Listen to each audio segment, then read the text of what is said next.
우리는 지금까지 하나님께서 주신 부로 인하여서 오히려 하나님 앞에 이제 범죄하는, 오히려 우상을 숭배하는 이스라엘을 향해서 하나님께서 아모스를 통해 하나님께로 돌아오라고, 하나님의 말씀 앞으로 돌아오라고 계속해서 촉구하셨고, 그러나 그럼에도 불구하고 하나님 앞으로 돌아오지 않는 이스라엘 백성들을 향해서 하나님은 심판을 말씀하셨고, 그 심판의 위기 앞에서 맞아 죽더라도 하나님의 말씀으로 돌아와야 한다는, 그리고 말씀 외에 다른 거품들을 제거해야 하고 가면을 벗고 바른 예배를 회복해야 한다는 것을 지난주에 말씀을 드렸습니다. 오늘은 네 번째로 내 삶에 있는 많은 문제를 회피하지 말고 있는 그 자리에서 해결하라는 것입니다. 9장 2절 3절 말씀입니다. 그들이 파고 수월로 들어갈지라도 내 손이 거기에서 붙잡아 낼 것이요, 하늘로 올라갈지라도 내가 거기에서 붙잡아 내릴 것이며, 갈매산 꼭대기에 숨을지라도 내가 거기에서 찾아낼 것이요, 내 눈을 피하여 바다 밑에 숨을지라도 내가 거기에서 뱀을 명령하여 물게 할 것이요 라고 말씀하고 있습니다. 문제가 있을 때 도망쳐서는 안 됩니다. 많은 사람들이 어떤 문제에 직면했을 때 흔히 보일 수 있는 태도는 일단 회피하기만 하면 문제가 해결되리라는 생각을 하면서 피하고 본다는 것입니다. 예를 들어 교회가 어떤 문제가 생기면 교회에 옮겨야지라고 말합니다. 그러나 교회를 옮긴다고 능사는 아닙니다. 이전에도 말씀을 드렸습니다만 거목이 이리저리 옮겨 다니는 거 보셨습니까? 거목은 다릅니다. 거목으로 자라려면 여기저기 옮겨 다녀서는 안 됩니다. 있는 그 자리에서 승부를 내고 있는 그 자리에서 하나님 앞에 받은 능력으로 충만해져야 합니다. 그것은 직장도 우리의 삶의 현장도 마찬가지입니다. 이 세상에 문제 없는 곳이 어디 있겠습니까? 그런데 문제가 있을 때마다 피해 다닌다면 우리 인생이 어떻게 되겠습니까? 사명을 저버리고 도망쳤던 요나를 보십시오. 바다에 던져져 물고기 뱃속에 들어갔다가 회개하고 결국은 자신이 감당해야만 했던, 피할 수밖에 없었던 문제가 있었던 원래 그 자리로 다시 되돌아오지 않았습니까? 우리가 문제를 피한다고 그 자리에서 도망한다고 문제가 없어지고 상황이 달라집니까? 해결됩니까? 아닙니다. 그대로입니다. 시간만 지체할 뿐이고 잃은 것만 더 많아질 뿐입니다. 이제 환경을 바꾸려고 하는 것이 아니라 마음을 바꾸어서 하나님께 도움을 구하면서 내게 주어진 그 자리에서 문제와 싸울 수 있는 믿음의 용장들이 되시기를 바랍니다. 다섯 번째로 고난의 유익을 누리라는 것입니다. 아모스 9장 5절 6절입니다. 주 만군의 여호와는 땅을 만져 녹게 하사 거기 거주하는 자가 애통하게 하시며 그 온 땅이 강에 넘침같이 솟아오르며 애곡강같이 낮아지게 하시느니요, 그의 궁전을 하늘에 세우시며 그 궁창의 기초를 땅에 두시며 바닷물을 불러 지면에 쏟으시니니 그 이름은 여호와시니라. 지난주에도 말씀을 드렸습니다만 이스라엘 백성들이 가나안 땅에 들어가 농사를 짓기 시작했는데, 그런데 가장 문제가 되는 것이 비였습니다. 그러자 이스라엘 백성들은 점점 가나안의 농경신인 바알에게 절하는 횟수가 많아지게 되고, 그러자 하나님께서 바알 신이 진짜 신이냐, 온 우주 만물을 창조하고 주관하는 나 여호와를 잊었느냐라며 이스라엘 백성들이 자각할 것을 촉구해 오기 시작하셨습니다. 노아 때 비가 오지 않던 땅에 비를 내려 땅을 심판한 것이 누구냐? 애굽에서 노예되었을 때 나일강이 주기마다 범람하도록 했던 것을 기억하지 못하느냐? 또 하늘을 만든 이가 누구냐? 바로 나다. 그런데 너희는 왜 그렇게 우상을 숭배하며 우상에게서 문제를 해결하려고 하느냐? 너희들의 지금의 그 모습은 틀렸다. 엉뚱한 데 가서 헤매지 말고 오직 나 여호와를 찾으라. 그러나 이스라엘 백성들은 이렇게까지 호소하시는 하나님의 음성도 듣지 않았고 인내하지도 못했습니다. 작은 고난도 참지 못하고 비가 오지 않는다고 바로 바알에게 달려가서 절했습니다.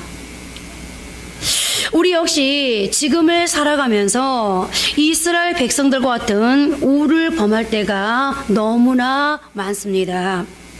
조금만 문제가 생겨도 세상의 기준으로 해석하면서 너무 쉽게 세상으로 달려갑니다. 지체하지 않고 내 자신의 성향을 드러냅니다. 하나님 앞에 매달릴 생각은 안 하고 바로 우상 숭배의 길로 나갑니다. 그러나 우리가 고난을 당할 때 반드시 기억해야 할 것이 있습니다. 하나님께서 고난을 주시는 데에는 뜻이 있다는 것입니다. 그 자리에 머물러 서서 고난을 감당할 때 얻게 되는 유익을 먼저 생각할 수 있기를 하나님은 우리에게 독려하고 계십니다. 우리는 고난을 통해 단련됩니다. 그리고 그것이 바로 성경의 말씀입니다. 고난을 참을 줄 모른다면 고난의 유익 동안 얻을 수 없다고 가르치는 것이 바로 성경입니다. 고난 때문에 망하는 사람이 있고 고난 때문에 일어서는 사람이 있다는 것을 성경이 우리에게 가르쳐 주는데요. 북쪽 이스라엘과 남쪽 유다는 모두 이민족의 침략으로 멸망했습니다. 하지만 북쪽 이스라엘이 아수르에게 완전히 패망한 반면 남쪽 유다는 바벨론의 포로로 끌려갔다가 다시 회복되어서 예루살렘으로 돌아왔습니다. 그뿐만 아니라 바벨론에서도 크게 쓰임을 받았습니다. 그렇습니다. 하나님께서는 어려움이라는 통로를 통해서 오히려 인생 역전의 기회를 주십니다. 다니엘과 세 친구들을 보십시오. 포로의 신분이었지만 거기서 고위직을 맡았습니다. 에스더 역시도 마찬가지입니다. 왕비의 자리에까지 올라 유대인의 학살을 막는 큰 일을 해냈습니다. 똑같은 고난 가운데서도 전혀 다른 결과들이 나왔습니다.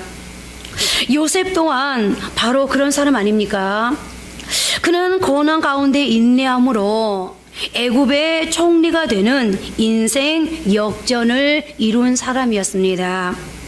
그리고 바로 이것이 택함받은 하나님의 백성들은 고난 중에도 오히려 더 풍성한 유익을 누리게 된다는 증거 아니겠습니까? 이제 마지막 6번째로 이젠 다른 삶을 살라는 것입니다. 아모스 9장 7절 말씀을 보십니다. 여호와의 말씀이니라. 이스라엘 자손들아, 너희는 구스 족적 같지 아니하냐? 내가 이스라엘 애굽 땅에서 블레셋 사람을 갑돌에서 아람 사람을 기르에서 올라오게 하지 아니하였느냐? 여기서 구스는 에디오피아를 말하고 있습니다. 그러니까 구스 사람은 에디오피아 사람, 즉 아프리카 흑인을 가리키고 있습니다. 물론 이 말은 인종차별적인 표현은 아닙니다.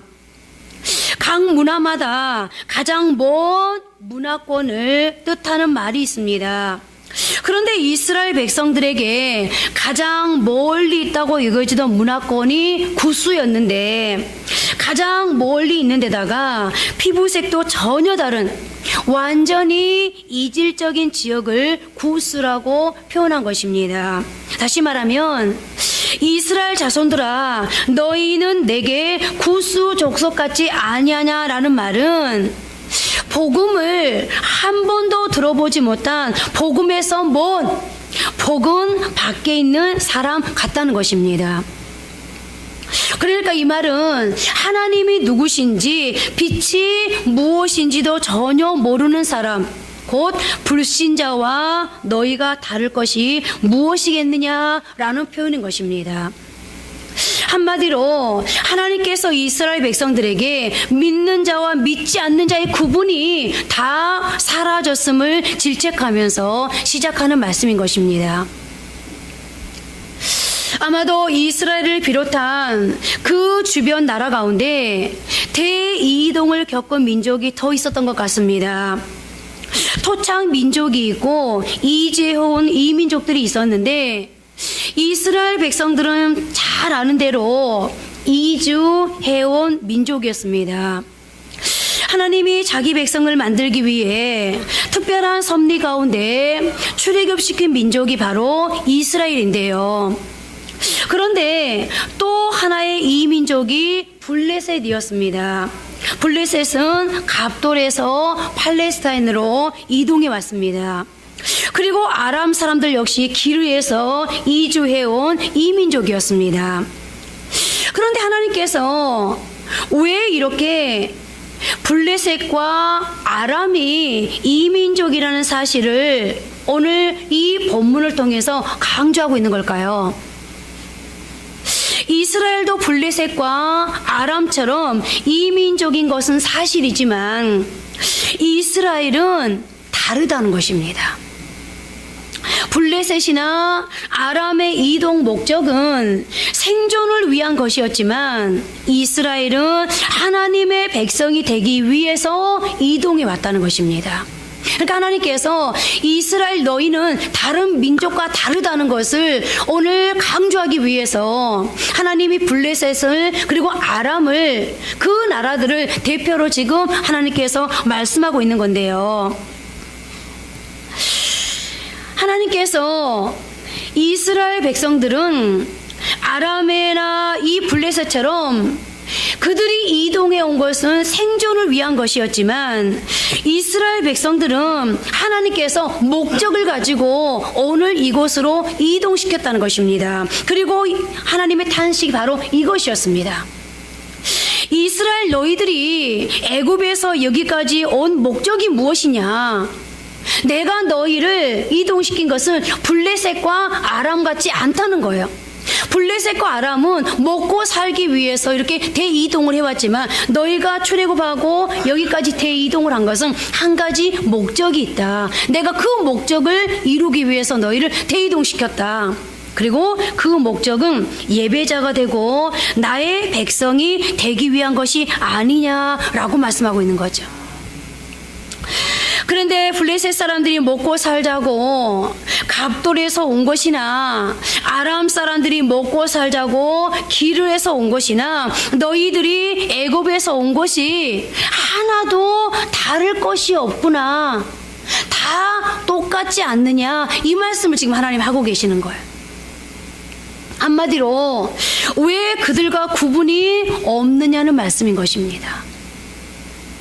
내가 너희를 쉽게 말하면 하나님을 믿는 하나님의 백성으로 삼고 너희를 내가 성도 삼고 그리스도인 삼았는데 왜 너희도 하나님을 믿는다고 말하면서 세상 사람들처럼 여전히 무엇을 먹을까 마실까 이럴까 생존 문제로 거기에 매여 있느냐는 거죠. 한마디로 이 말씀을 뒤집어 생각해 보면 세상 사람과 예수 믿는 너희가 왜 구분되지 않느냐? 예수 믿는 너희는 세상과 달라야 되지 않겠느냐라고 말씀하고 계시는 겁니다. 이사야 43장 21절은 이렇게 인생의 목적을 밝히고 있습니다. 이 백성은 내가 나를 위하여 지었나니 나를 찬송하게 하려 함이니라. 그렇다면 여러분, 이 시대의 그리스도인은 우리는 세상 사람들과 어떻게 달라야 하겠습니까? 지금 성경이 말씀하고 있는 것처럼 이방인들은 생존이 목적이지만 어떻게 해서든지 잘 먹고 잘 사는 것, 어떻게 해서든지 부유하게, 어떻게 해서든지 수단과 방법을 가리지 않고 많은 사람들로부터 인기 있고 많은 사람들로부터 높임을 받는 그런 인생을 살아야 되겠지만, 그러나 예수 믿는 우리는 어떤 목적을 가지고 살아야 된다는 겁니까? 하나님의 영광을 목적으로 살아야 된다는 겁니다. 주님께 예배하기 위한 백성들입니다. 그러니까 예배가 없으면 하나님 백성의 존재는 사라지게 됩니다. 그리고 이것이 그리스도인됨의 기본입니다. 그렇습니다.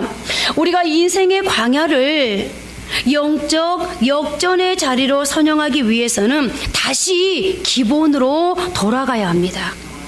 오늘 하나님께서 아모스서 1장부터 아모스서 9장까지를 통해서 계속해서 하고자 하셨던 말씀이 바로 한 가지입니다. 기본으로 돌아가라는 겁니다. 어떤 기본? 내가 너희를 애굽에서 여기까지 인도해낸 그 목적, 그 기본이 뭐죠? 나를 예배하는 자리, 하나님의 말씀이 있는 자리, 하나님 앞으로 돌아오라는 것입니다. 오늘 이스라엘 백성들이 하나님 앞에서 이 기본으로 돌아가지 않으면 안 되었기에 오늘 너희가 받은 그 축복을 너희가 계속 유지하기 위해서 하나님은 아모스를 통해서 다시 한번 말씀하고 계시는 겁니다. 맞아 죽더라도 하나님의 말씀 안에서 하나님의 말씀으로 감리받아야 한다고 말씀합니다. 말씀 위에 다른 것품은 다 제거되어야 한다고 말씀합니다. 흉내만 내는 하나님을 속이는 예배가 아닌 진정으로 드리는 바른 예배를 회복해야 하며, 내 삶의 자리에 어떤 난해한 문제가 있다 할지라도 그것을 피하지 말고 그 자리에서 하나님과 함께 하나님의 도움을 구하면서 해결해야 하며 고난의 유익을 누리라고 말씀하십니다. 그리고 마지막으로 이제는 비그리스도인과는 다른 하나님의 백성된 삶을 살라고 말씀하십니다. 그리고 그렇게 살 때 주시는 하나님의 약속이 있습니다. 하나님께서 아모스서를 통해서 다시 기본으로 돌아가라고, 내가 너희를 통해서 이루고자 했던 그 목적으로 돌아가라고 하나님께서 계속해서 말씀하시고, 너희가 그렇게 되면 이렇게 해주겠다라고 아모스서를 끝맺음하면서 아모스서 9장 11절을 통해서 이때부터 이제 하나님께서 너희가 그렇게만 하면 이렇게 해주겠다라고 하나님께서 약속하고 있는데요. 자, 우리 오늘 본문 말씀을 다시 한 번 더 합독하도록 하겠습니다.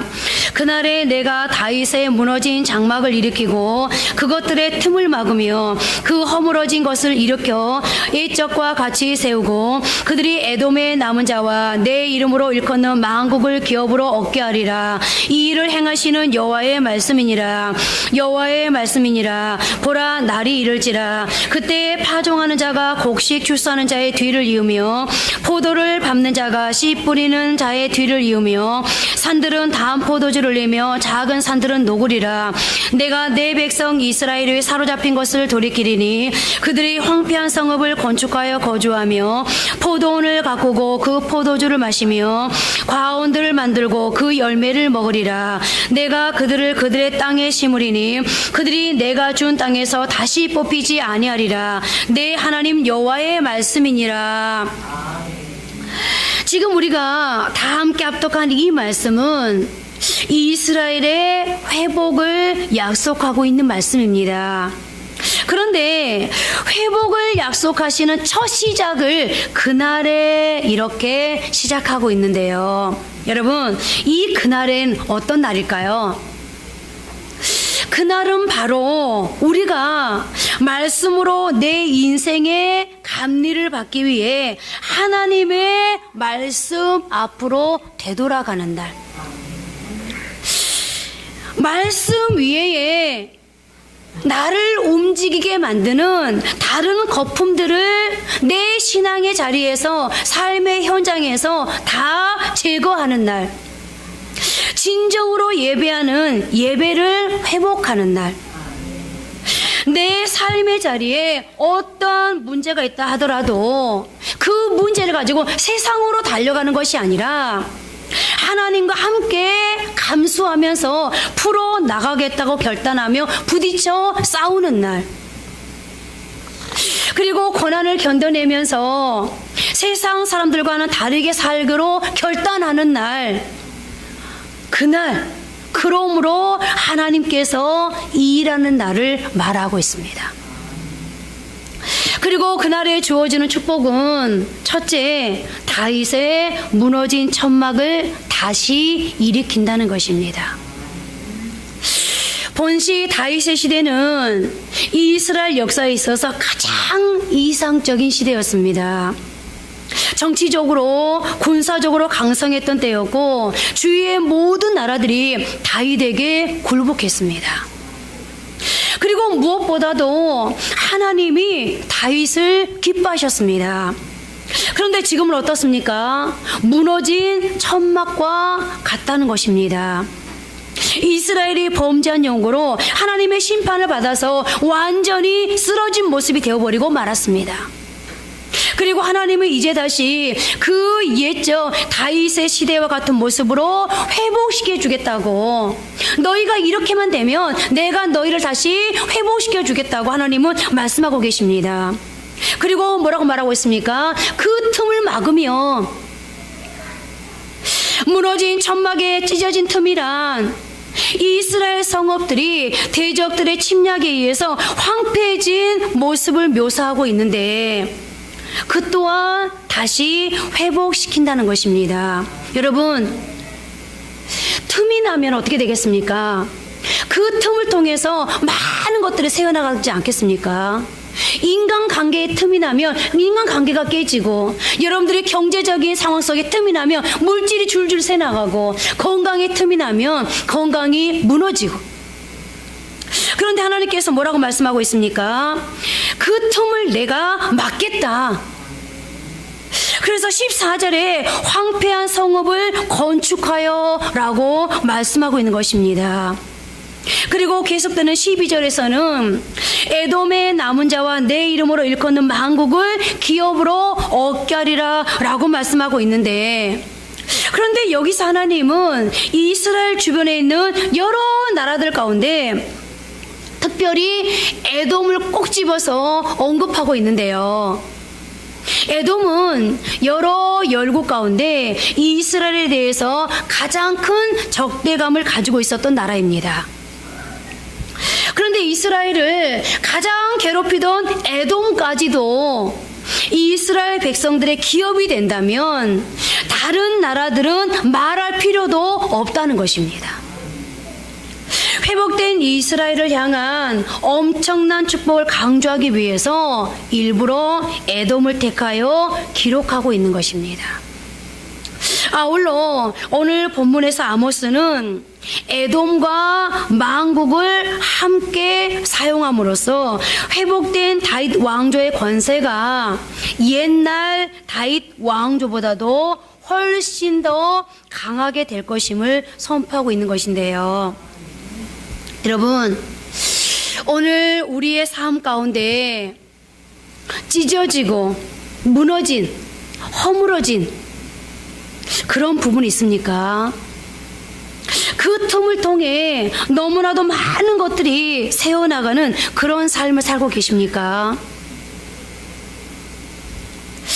오늘 하나님께서 그러나 너희가 무너지고 그리고 완전히 허물어져 버린, 틈을 통해서 많은 것들이 새나가 버린 그런 삶을 살았다 할지라도 이제 다시 하나님께로 돌아오면, 다시 말씀 앞으로 돌아오면, 너희가 다시 기본기에 충실하면 어떻게 하겠다는 거예요?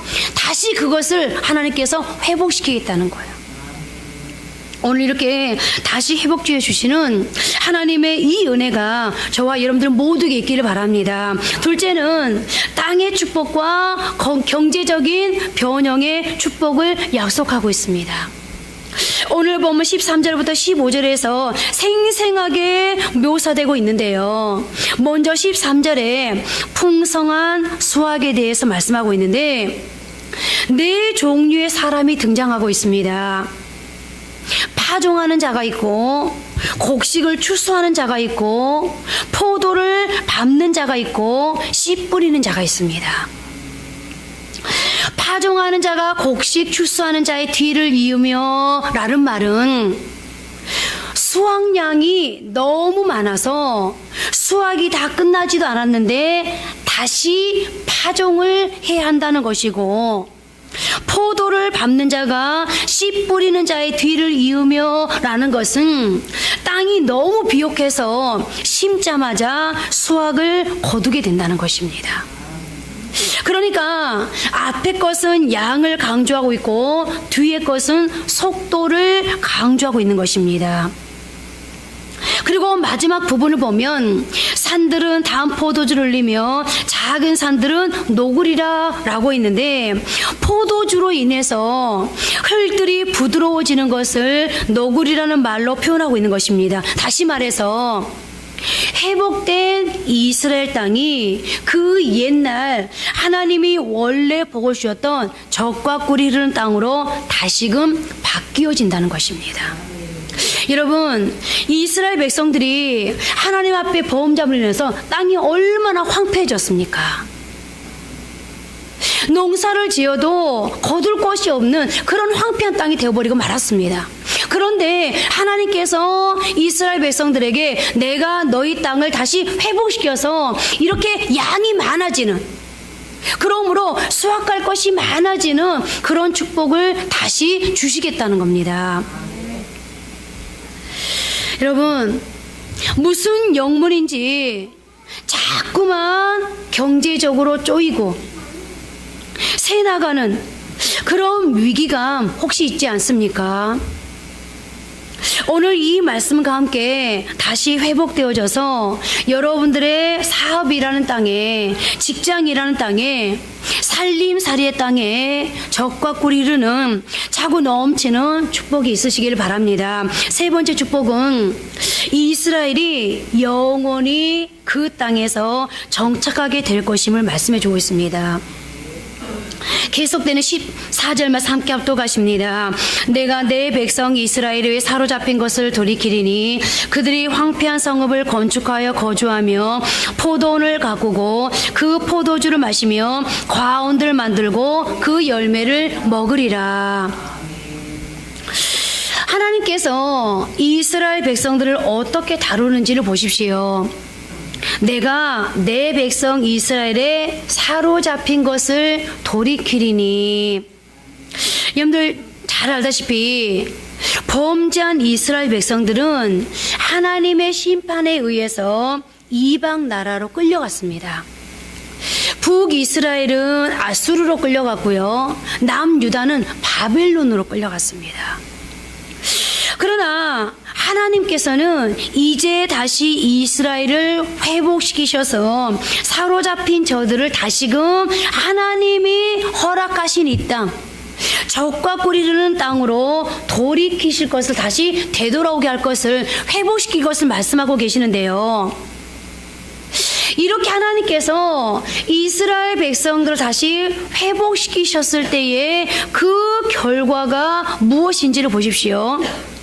자, 오늘 13절을 통해서 세 가지를 말씀하고 있는데요. 우선 먼저 저희가 황폐한 성읍을 건축하여 거주하며 라고 말씀하고 있습니다. 우리가 지금 아모스서 9장까지의 말씀을 계속해서 묵상해 왔는데요. 자, 5장 11절 상반부에서 하셨던 말씀 기억나십니까? 너희가 힘없는 자를 밟고 그에게서 미래 부당한 세를 거두었은즉 너희가 비록 다듬은 돌로 집을 건축하였으나 거기 거주하지 못할 것이요. 지금 13절에서 저희가 황폐한 성읍을 건축하여 거주하며 라는 말씀과 5장 11절 상반부의 말씀이 여러분들 반대되지 않습니까? 그러니까 뭐예요? 너희가 내게로 돌아오지 않을 때는 어떻게 되는 거예요? 너희가 남에게서 부당한 세를 받아가면서 다듬은 돌로 집을 지었는데 하나님의 심판이 있으니까 집을 지어놓고도 살지 못했다는 거예요. 집을 짓기는 네가 지었는데 살기는 다른 사람이 살든, 너희가 열심히 집을 지었는데 누가 살아요? 아수르의 포로로 끌려가 바벨론의 포로로 끌려가니까 근방에 있는 다른 사람들이 와서 사는 거예요. 자, 그런데 이제 어떻게 하겠다는 거예요? 이제는 너희가 건축하고 그 집에서 너희가 사는 복을 이제는 주시겠다는 거예요. 자, 그리고 그 다음으로는 포도원을 가꾸고 그 포도주를 마시며 라고 하는데, 5장 11절 하반부에 있는 아름다운 포도원을 가꾸었으나 그 포도주를 마시지 못하리라 라는 말씀과 정반대되는 현상입니다. 내가 열심히 포도원을 가꾸는 수고를 해놓고도 그것을 내 것으로 누리지 못했습니다. 수고의 잔을 마시지 못하고 수고의 떡을 먹지 못했습니다. 수고의 결과가 뭐였습니까? 영이었습니다. 마치 야곱이 아침에 일찍 일어나고 저녁에 늦게 눕고 추위를 무릅쓰고 더위를 무릅쓰고 수고를 했는데, 야곱의 그 수고가 누구 것이 돼버렸어요? 삼촌 라반의 것이 돼버렸어요. 10번이나 삭슬 변경시켰거든요. 마치 하나님의 백성들이 하나님 앞으로 돌아오지 못하고 계속해서 하나님을 거역하니까 그들의 삶이 어땠어요? 열심히 수고를 하는데 수고의 대가가 없는 삶인 거예요. 그런데 오늘 하나님께서 뭐라고 말씀하십니까? 이제는 내가 수고한 만큼의 것을 내 것으로 취하고 누리는 삶으로 축복해 주겠다는 거예요. 이제 마지막으로 과언들을 만들고 그 열매를 먹으리라 라고 했는데, 여러분들 4장 9절 말씀 함께 합독해 볼까요? 내가 곡식을 마르게 하는 재앙과 깐부기 재앙으로 너희를 쳤으며 팥중이로 너희의 많은 동산과 포도원과 무화과나무와 감람나무를 다 먹게 하였으나 너희가 내게로 돌아오지 아니하였느니라. 여호와의 말씀이니라. 여러분, 이 아모스 4장 9절 말씀과 오늘 과언들을 만들고 그 열매를 먹으리라 너무너무 반대되지 않아요? 무슨 말이에요? 이 아모스 4장 9절 말씀을 통해서 하실 말씀이 뭐였어요? 내가 열심히 계획하고 수고해서 일구어 온 것들이 있어요. 내가 공들여서 쌓은 탑이 있었어요. 근데 하나님께서 내가 세운 계획을, 내가 쌓은 탑을 하나님께서 순간에 다 무너뜨려 버렸다는 거예요. 열매를 맺지 못하도록 내가 열심히 계획을 세우고 열심히 공들여서 탑을 쌓았지만 그것에 대한 열매가 없도록 하나님께서 황충이 와서 먹어버리고, 그러므로 기한 전에 다 떨어져 버리겠어요. 그런데 하나님께서 이제 기한 전에 떨어져 버리고 황충이 먹어버린, 그래서 열매가 어떤 결과도 없고 결론도 없는 그런 나의 계획과 나의 수고가 이제는 어떻다는 거예요? 나의 계획과 공들인 것들에 열매가 있게 하고 이제는 결과와 결론이 있게 하겠다는 거예요. 여러분, 이것이 축복된 인생입니다. 열심히 계획을 했는데 결과도 없고 결론도 없어요. 열심히 일을 했는데 결과도 없고 결론도 없어요. 열매가 없어요. 농부가 열심히 씨를 뿌리고 더우나 추우나 열심히 가꾸었는데 여러분들 열매가 없다고 생각해 보세요. 그것처럼 허무한 인생이 어디 있습니까?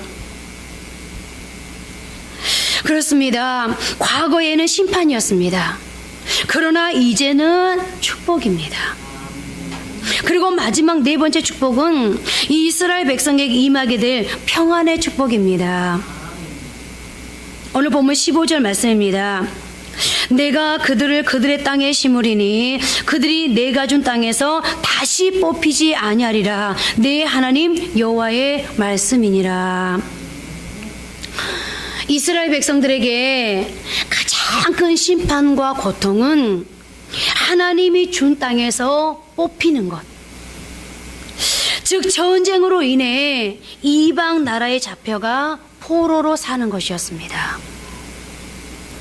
그러나 이제 그 과거의 역사가 다시 되풀이되지 않을 것임을 분명히 말씀하고 계십니다. 이제 회복된 이스라엘은 하나님께서 그들에게 준 땅에서 영원토록 거주하게 될 것임을 말씀하고 계십니다. 이스라엘에게 다시는 전쟁이 없을 것임을 시사해 주는 것입니다. 그리고 이 약속을 재확인시켜 주기 위해서 하나님은 마지막을 뭐로 마무리하고 계십니까? 내 하나님 여호와의 말씀이니라. 아멘. 이건 사람의 약속이 아니라 하나님의 약속이라는 겁니다. 사람이 약속한 것이면 안 지킬 수도 있고요. 사람이 말씀한 것이라면 그대로 안 될 수도 있습니다. 왜요? 사람은 능력이 없거든요. 그런데 천지를 창조하시고 전지하시고 전능하신 하나님께서 나 여호와의 말이니라, 내 하나님 여호와의 말씀이니라. 그 하나님 어떤 하나님이에요? 천지를 창조하시고 전지하시고 전능하신 하나님께서 약속하고 있다는 거예요. 그야말로 해피엔딩으로 끝맺음하고 있는 것입니다. 오늘 저도 아모스의 말씀을 끝맺음하면서 우리 모두의 삶이 이와 같기를 바랍니다. 처음보다 나중에 더 좋은 은혜가 있기를 바랍니다. 처음에는 하나님의 징계로 시작했다가 하나님의 회복으로 마칠 수 있기를 바랍니다. 처음에는 흉년으로 시작하여 잃는 것으로 시작했지만 이제는 풍년으로 많은 것을 누리는 인생으로 더 귀하게 되시는 인생으로 마감되시기를 바랍니다. 이제 말씀을 맺겠습니다. 어떤 대학 교수가 외국에서 유학할 때 있었던 일이랍니다. 그 도시에 유명한 음악 교수가 있어서 그는 어린 딸의 바이올린 교습을 부탁했다고 합니다. 그런데 그 교수가 내준 과제의 내용이 매우 독특했는데 먼저 아이에게 스쿼시 볼을 주고 그것을 왼손으로 잡으라고 했습니다. 그런 다음 엄지 손가락을 제외한 네 손가락으로 공을 꽉 누르는 훈련을 하라고 지시했다고 합니다. 또 오른손에는 1파운드짜리 아령을 주면서 하루에 15분씩 아령 운동을 하라고 했다고 합니다. 그리고 내쓴 시간마다 그 운동을 했는지 안 했는지 확인해 보고 나서야 진도를 나가더라는 것입니다. 그 교수가 왜 이런 훈련을 아이에게 시키는지 참 궁금했습니다. 그런데 알고 보니 스쿼시 볼을 왼손에 쥐게 있게 한 것은 바이올린 선을 누르고 있어야 하는 왼손 손가락 힘을 키우는 운동이었습니다. 그 힘이 좋지 않으면 절대로 연주할 수가 없었기 때문이었습니다. 또 오른손으로 아령을 들라고 한 것은 자유자재로 활을 다룰 수 있도록 팔뚝 근육을 강화하는 운동이었습니다. 두 가지 모두 기본기를 훈련하는 데 필요한 훈련이었던 셈입니다. 아무리 악기를 다루는 테크닉이 뛰어나다고 해도 기본기로 다져진 체력이 뒷받침되지 못한다면 결국에는 그 기술을 제대로 발휘할 수 없게 되기 때문입니다. 그래서 스쿼시 볼을 쥐는 것을 비롯해서 아령을 들고 근육 훈련을 하지 않으면 탁월한 바이올린 연주자가 될 수 없었기에 그 교수는 그렇게 기본기 훈련을 시켰던 것입니다. 우리가 알고 있는 모든 운동에는 기본 자세라는 것이 있습니다. 그 기본 자세를 잃으면 어떤 운동도 제대로 배울 수 없습니다. 그래서 슬럼프에 빠지는 경우에도 가장 먼저 하는 일이 기본 자세로 돌아가는 것이라고 합니다. 다시 출발하려고 한다면 그때는 기본 자세부터 다시 정비해 나가야 하기 때문이라는데요. 우리의 신앙도 삶도 마찬가지입니다. 오늘 광야를 영적 역전의 자리로 선용하기 위해서 우리의 삶이 다시 회복되기 위해서 신앙의 기본기인 다시 말씀으로 돌아갈 수 있기를 바랍니다. 말씀보다 앞세우는 우리의 삶에서 말씀보다 더 힘있는 나를 움직이게 하는 하나님 외의 거품들을 다 제거할 수 있기를 바랍니다. 이제 다시 예배를 회복하고 문제와 다시 싸우면서 고난을 견디고 이제는 이전과는 다른 삶을 살기로 결단하십시오. 오늘 아모스 9장 11절부터 기록된 이 회복의 말씀이 내 것이 되려면 우리는 이제 이 기본기로 돌아가야 합니다. 오늘 이 기본기로 돌아가심을 통해서 오늘 아모스 9장 11절부터 15절에 기록된 이 회복의 약속이 저와 여러분의 축복의 선언이 되어지기를 주님의 이름으로 축복합니다. 기도하겠습니다. 우리 한번 다 같이 기도했으면 좋겠습니다.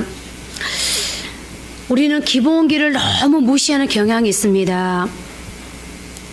나 기본기 없어도 잘할 수 있어.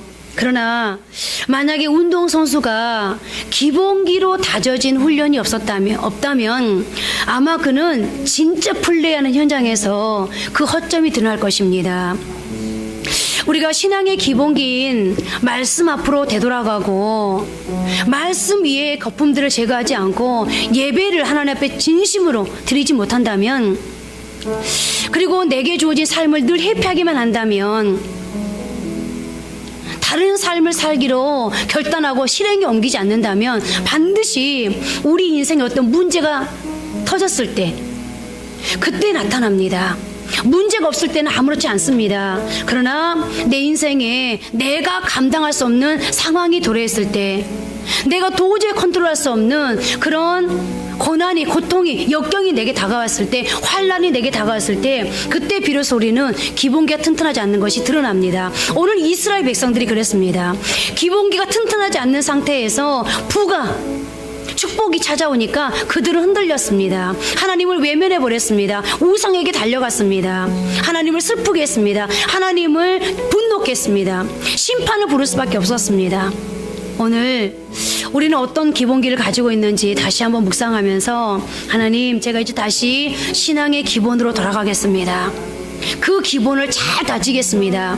그래서 내 인생에 역경이 찾아왔을 때, 환난이 찾아왔을 때, 반대로 내 인생에 큰 축복을 하나님께 허락하셨을 때, 그때도 여전히 하나님 앞에 예배하는 사람으로, 하나님을 찬양하는 사람으로, 하나님께 영광 돌리는 사람으로, 하나님을 자랑하는 사람으로, 하나님을 높이는 사람으로 살겠습니다. 한번 기도하시겠습니다.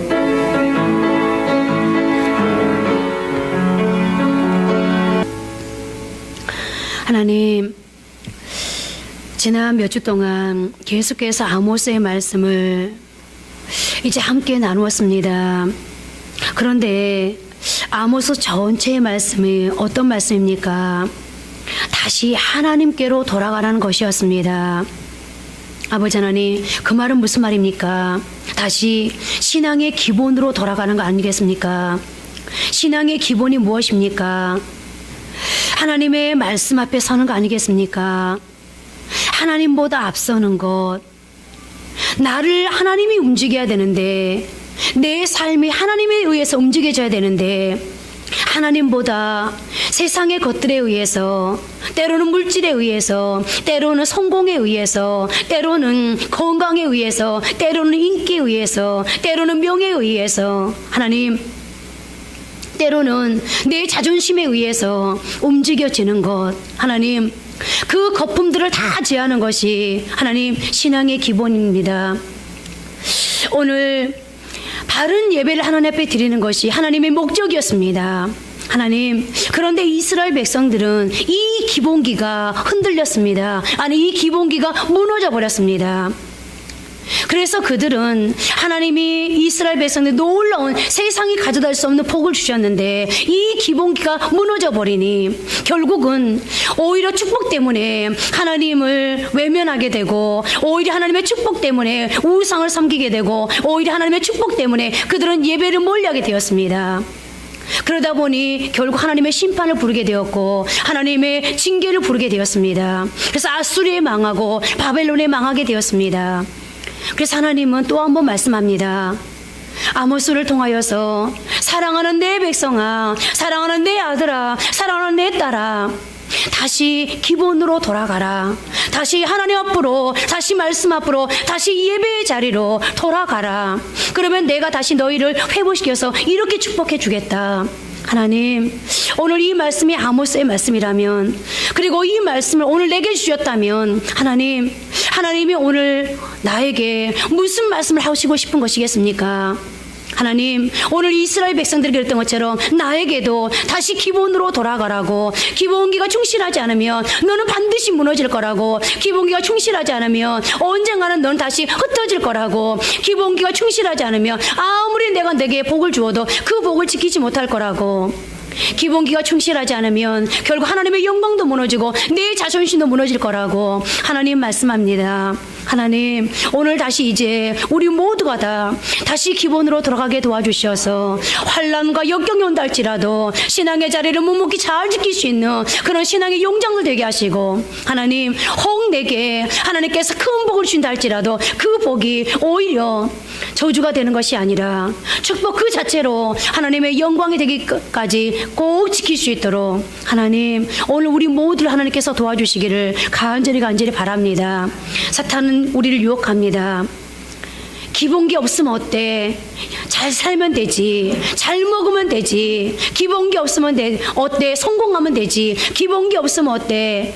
너가 만족하면 됐지. 그러나 아버지 하나님, 절대 그렇지 않습니다. 그래서 성경은 계속해서 우리에게 기본으로 아버지 한번 돌아가라고 가르치는 것입니다. 신앙의 뿌리를 하나님께 두라고 가르치는 것입니다. 하나님, 오늘 우리 모두가 아모스서를 마무리하면서 이제 우리의 인생이 오늘 아모스서가 해피엔딩으로 마무리되어지고 마감되어지는 것처럼 하나님, 우리 인생이 하나님 안에서 해피엔딩으로 끝나고 아버지 하나님 축복으로 마감되어질 수 있도록, 마무리되어질 수 있도록, 그래서 인생의 결론이 아버지 하나님 축복으로 걸려주실 수 있도록 하나님 그렇게 살길 원합니다. 하나님, 이제 하나님의 말씀 앞에 순종할 수 있도록 주여 도와주셔서 우리 한샘인 비전교회가, 한샘인 비전교회 모든 성도들의 가정과 사업장과 직장과 자녀들이 우리의 인생이 이제는 오늘 아모스서처럼 마침되어지고 아버지 마감되어질 수 있도록 하나님이 축복해 주옵소서. 이제 이 기대를 가지고 하나님 돌아갑니다. 한 주간의 삶을 통하여서 이런 역사들이 우리 가운데 나타나게 하옵소서. 도우심을 간절히 바라옵고 예수님 이름으로 기도합니다. 아멘.